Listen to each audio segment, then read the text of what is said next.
అందరికీ welcome to my channel. Mushroom rice సింపుల్గా ఎలా చేయాలో తెలుసుకుందామండి.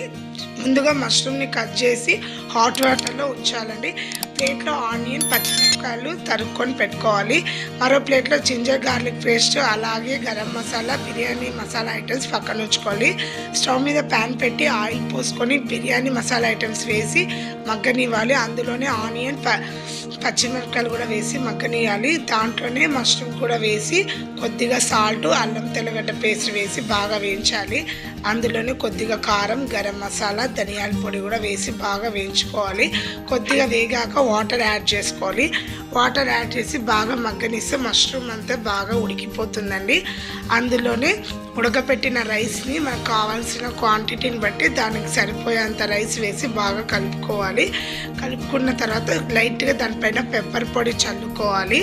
పెప్పర్ పొడి చల్లాక బాగా కలిపేసి దాంట్లో నెయ్యి కూడా వేసుకుంటే ఎంతో కమ్మగా ఉండే mushroom rice simple recipe ready అండి. దానికి నిమ్మకాయ, ఆనియన్స్తో సర్వ్ చేసుకుంటే చాలా బాగుంటుందండి. థ్యాంక్స్ ఫర్ వాచింగ్ అండి.